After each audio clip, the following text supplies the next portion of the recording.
Desde muy joven, he crecido escuchando varias creepypastas, que por definición son historias de terror creadas en internet. Creo que hace varios años atrás, antes de mi adolescencia, muchos creíamos que estas historias podrían ser reales, como olvidar por ejemplo los vídeos de Dross cuenta 3 historias de terror. Ya con el pasar del tiempo, muchas de estas historias se conservaron bien, y otras no envejecieron muy bien que digamos. De igual manera, escuchar estas historias es algo que a veces tengo como hábito. En este video quiero presentarles mis creepypastas favoritas, ya sea que me encantaron, o que de alguna manera se quedaron conmigo. Seguramente habrán algunas que ustedes ya las conozcan, o les suenen de algo, y otras no. Aunque este video no es un top del menos al más impactante, igualmente dejaré mi creepypasta favorita para el final. Jacob sacó de su abrigo un lápiz y comenzó a dibujar una figura humana. Jacob no era un artista, pero era un dibujante bastante bueno. Mientras estos chicos soltaban un montón de comentarios sarcásticos. Pero entonces, aquellas risas burlonas se callaron y las expresiones de los rostros de aquellos chicos se convirtieron en expresiones de terror, pues aquel dibujo cobró vida y comenzó a moverse en la servilleta. El dibujo es considerado una forma de darle vida a una imagen a través de líneas, trazos y formas, sin importar la técnica que se utilice. Esta historia muestra a una persona que, precisamente, le da vida a sus dibujos, su arte, en el sentido literal de la palabra. El público, tal vez, irán dándose cuenta muy tarde, que los dibujos no pueden moverse por sí solos.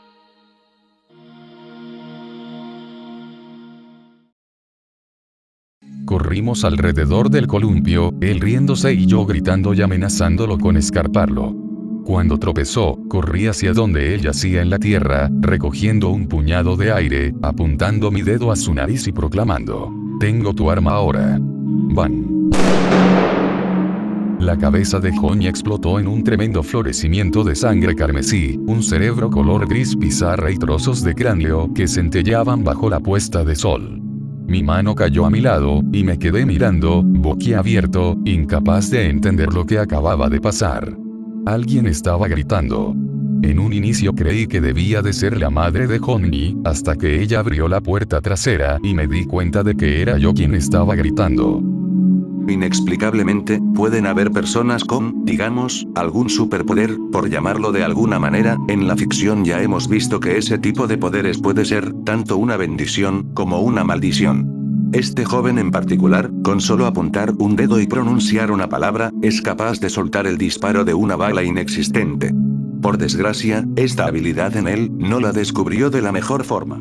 Esta historia tiene 2 versiones, la original que se llama tal cual como se las presente, y la otra que solo se llama Van, que tiene algunas diferencias notorias que no se encuentran en la original, incluso su narración es en tercera persona. Yo recomendaría más la original.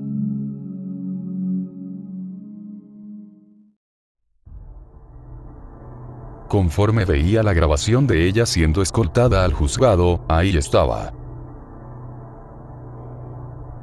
el número 17 flotando justo por encima de su cabeza como un halo de malicia. En ese momento, me di cuenta de que estos números no eran aleatorios. Continuando con el tema de estas habilidades, considero que tener algún tipo de poder como leer los pensamientos de cualquier persona de alrededor podría no ser nada bueno como tal sin ningún tipo de control. Pero ahora imagina que tu habilidad o poder sea saber la cantidad de muertes que ha causado o va a causar cualquier persona que veas, a través de un número en su cabeza. Debe ser inquietante, sobre todo cuando ese número es muy elevado. En algunos momentos puntuales de la vida de este protagonista, tiene que terminar observando esas tragedias, sabiendo que iban a ocurrir tarde o temprano, pero nunca sabiendo ni el cuándo, ni el cómo.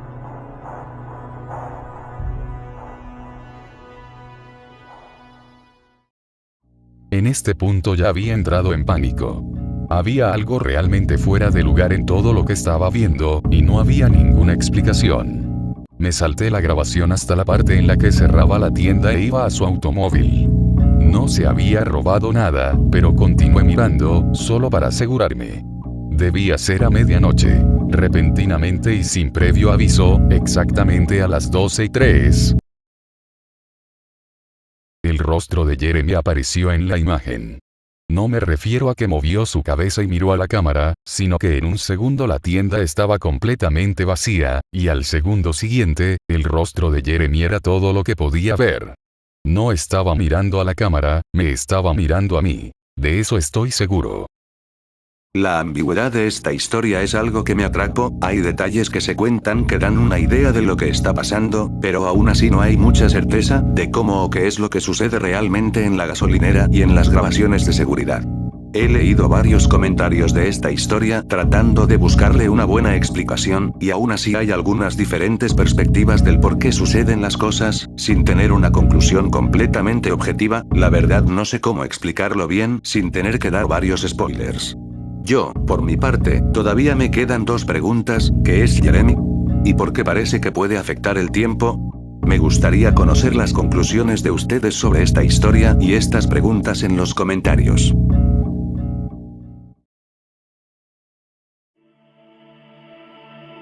Mientras trataba de detener una grabación a los 10 minutos con 45 segundos, atascó el botón para adelantar por accidente. Mientras las imágenes pasaban, intentó soltar el botón haciendo palanca con un destornillador. Una vez que tuvo éxito, la cinta se detuvo en el minuto 32 con un segundo. Casi se cayó de su silla cuando vio la imagen que aparecía congelada en la pantalla. La imagen de una cabeza putrefacta llenando todo el cuadro. Después de componerse, se movió unos cuadros hacia atrás, y luego otros hacia adelante. Se dio cuenta de que su mente no le estaba jugando trucos. Continuó por el resto de la grabación y descubrió que la misma imagen aparecía cada 12 minutos. Se me viene a la mente los secuestros de señal en la televisión, como el incidente de Max Headroom, pero en esta historia, se nos habla del incidente de Atlanta, algo que sucedió de una forma más discreta por decirlo de alguna manera, pero con efectos graves como malestar en mujeres embarazadas, en un intervalo de 12 minutos, al ver el programa llamado Palabras de Luz con el reverendo Marley Sach, terminando en abortos espontáneos. Accidentalmente un interno encuentra el porqué de este suceso.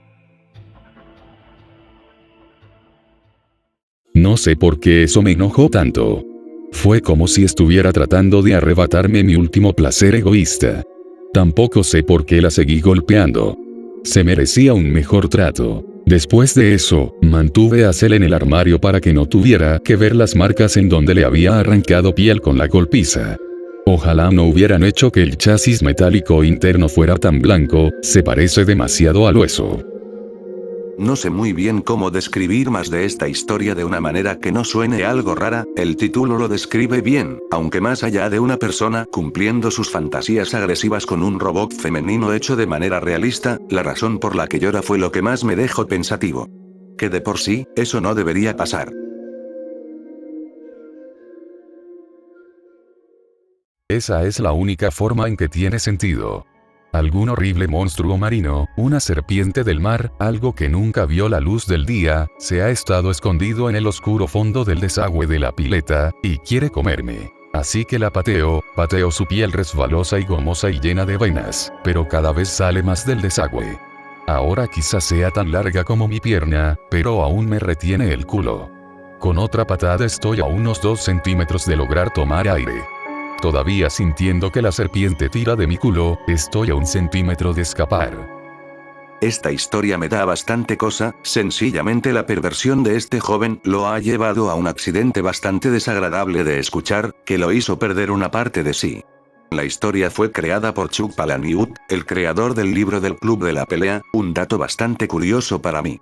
El relato fue publicada dentro de la novela Fantasmas del 2005, tal vez hayan más historias interesantes dentro de la novela. Jeff apenas podía mantener su mente concentrada durante su sesión de terapia, o la reunión de Alcohólicos Anónimos que vino después, la cual el tribunal le había asignado. Estaba preocupado con la idea de volver a su computadora para preguntar y responder más preguntas a sus novias digitales.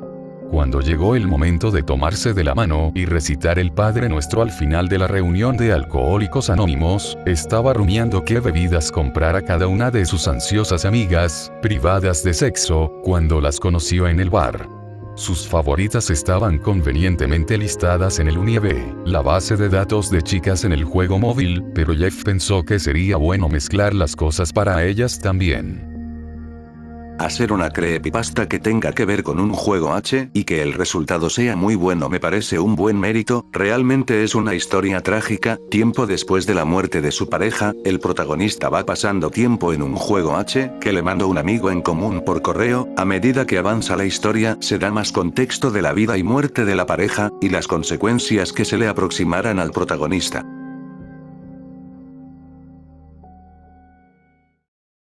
Era hipnótico ver cómo esa masa de carne suelta se retorcía para formar las formas necesarias para hablar. Veo que has encontrado al hombre que buscabas. Respondió lo que quedaba de su rostro. Un hombre no estaría vivo ahora. ¿Qué eres tú? El rescate de la mina San José, o también conocido como los 33 mineros, es un suceso real que ocurrió en el año 2010 en Chile, donde 33 mineros quedaron atrapados en la mina durante 69 días después de un derrumbe. En esta creepypasta se cuenta que en realidad, no eran 33 mineros, sino 32. Un joven estudiante de Texas tiene una tarea de simplemente investigar el rescate de los 33 mineros, sin embargo el abuelo no aprobaba que investigara por internet. En lugar de eso, se contactó con un conocido que participó en el rescate, y lo que empezó como una tarea común, se convierte en una búsqueda en profundidad del minero número 33, por parte del protagonista. La verdad que quedé algo encantado con la historia, solo la veo disponible en el video de Señor Nostálgico, probablemente él sea el autor de la historia. Algo estaba tratando de sobrepasar la colcha y había formado un bulto en su cama, y después comenzó a dar golpes, desde abajo. El niño se sentó, respirando con fuerza, con el rostro lleno de lágrimas, sintiendo como aquella cosa daba puñetazos desde abajo, y en un ataque de rabia y de valor, él le dio un golpe a su propia cama. Grave error, eso solo hizo empeorar bastante el problema. Fue en el momento en que el niño escuchó que el espectro colocaba los pies en el suelo, que empezó a gritar. Sabía muy bien que el espectro quería verlo cara a cara. Esta es de las que más me gustaron cuando yo era niño. Yo me imaginaba el miedo que debió sentir el infante cuando se le aparecía el espectro en su litera, y aún así ver cómo por sus medios intentaba resolver la situación, es algo que me gustó bastante. Aún con miedo y todo, nunca se rindió. Eso es un gran acto de valentía. Fue idea de mi madre confeccionar a mi pequeño amigo para la hora de dormir. Juntó muchos pedazos de tela surtidos con su máquina de coser y creó a quien yo más tarde llamaría señor Iqbal Helstein, o Iq para abreviar. Iq era lo que mi madre llamaba un monstruo de medias. Estaba diseñado para protegerme mientras dormía por la noche, asustando a todos los demás monstruos. Tener miedo por las noches antes de dormir siendo un niño es muy común. Sin embargo, en este caso el joven, que desde niño sufre de terror nocturno, algo que ya está muy por encima, sin ser capaz de dormir tranquilo ni una noche, la madre le creó un muñeco hecho de medias, que sería el protector de las pesadillas de este infante. Aunque con el pasar del tiempo y los años, las intenciones de este muñeco empiezan a cambiar para mal. En español, esta historia es conocida como El Señor Antero, seguramente ese nombre le suene más.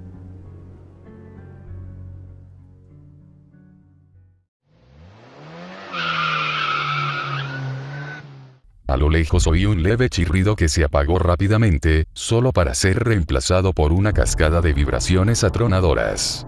Enseguida comprendí de qué se trataba. Era un coche. El rugido del motor se hizo más fuerte.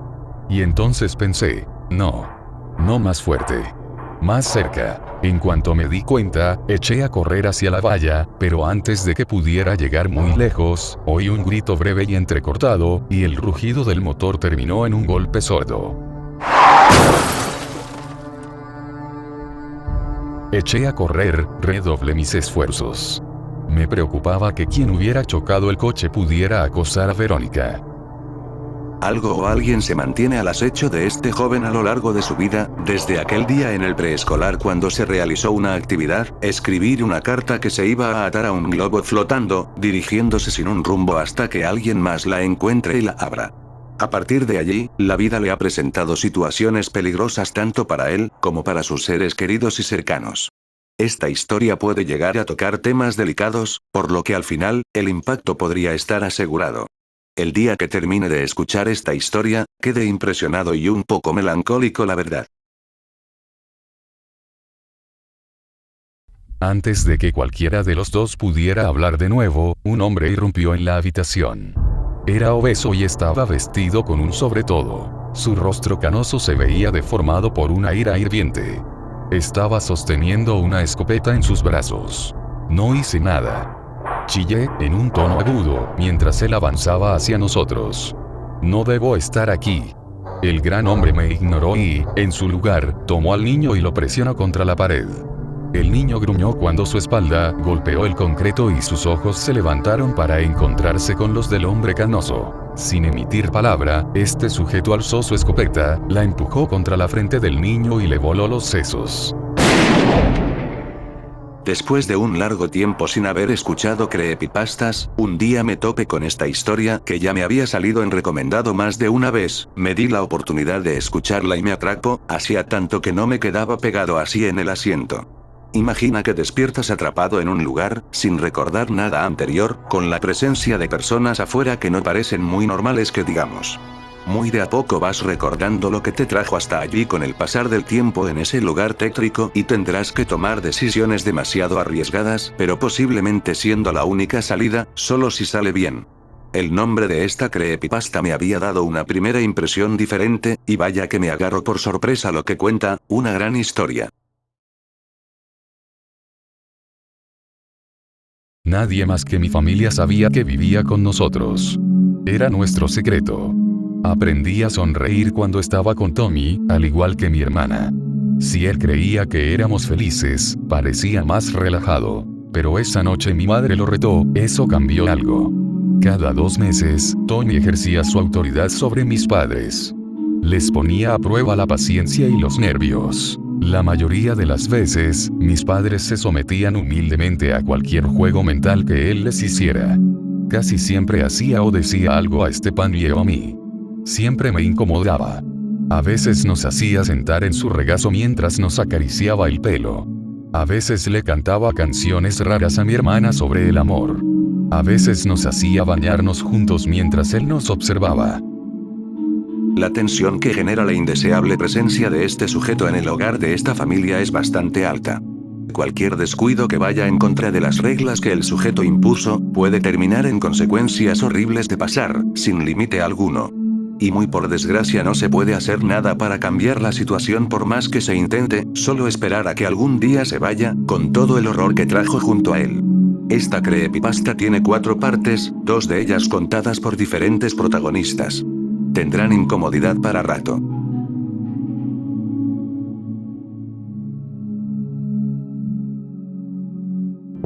Yo sabía que estaba algo estupefacto por las drogas, pero no tanto. Sabía que había algún gallo encerrado en lo que dijo el gordo. No pude evitar esa sensación en el estómago otra vez. A pesar de todo, no dije nada. Cada uno agarró una píldora y la tomó. Al rato, ya se podían sentir los efectos. Eran como los del LSD, pero se sentían más reales. Vi como Jaco golpeaba a la nada. Vázquez decía que se moría de hambre, entre risas.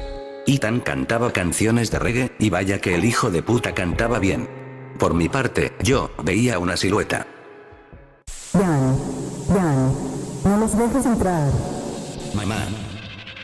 Mamá, eres tú. Ellos quieren entrar y a través de tu mente. No entiendo nada de lo que dices. ¿Qué mierda dices? Detente, me duele la cabeza.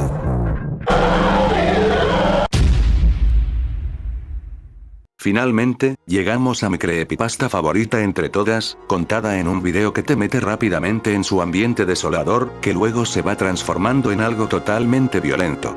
De por sí, la vida puede llegar a ser horriblemente dura para las personas que viven en lugares totalmente conflictivos, cosas que llegan a pasar en cualquier parte del mundo por desgracia, en alguna ciudad, en algún barrio, en alguna calle, hay personas sometiéndose al consumo de drogas para conseguir un escape de las tragedias de sus vidas, del odio y el miedo, así sea un escape momentáneo. Esta historia habla de Ian, un joven casi adulto de Detroit, que a través de una droga nueva, digamos que busca encontrar a su madre fallecida, aunque por desgracia, su madre no es lo único con lo que se podría encontrar. Ni dejar entrar. Esta historia me mantuvo enganchado, cada vez se volvía más interesante, y la parte de la casa, Dios, me encantó.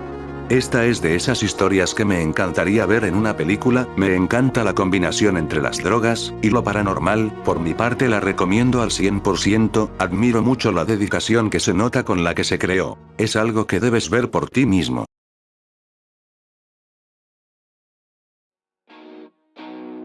Llegamos al final del video, espero estas historias les haya interesado para conocerlas, o volverlas a escuchar.